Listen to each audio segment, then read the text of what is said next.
लाले लाले पेन लला हंगावाए जान सब सरिया अपन पूजा के सामान धनी हो लेके चल माई के नाम धनी हो लेके चल माई के नाम धनी हो लेके चल माई के नाम उनके कृपा से सफल हो जाई काम।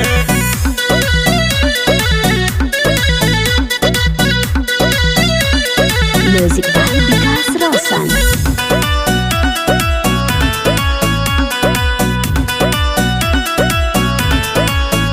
लेके पूजा के थाली चल हाली हाली मन भामन लागे माई के मूरत निराली।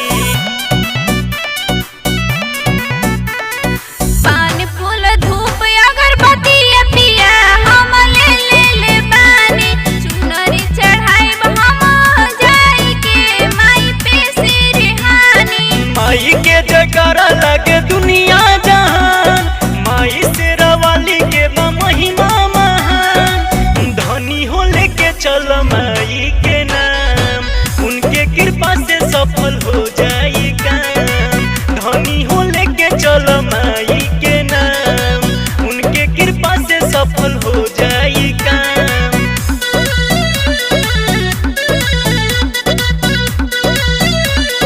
Music by Vikas Roshan।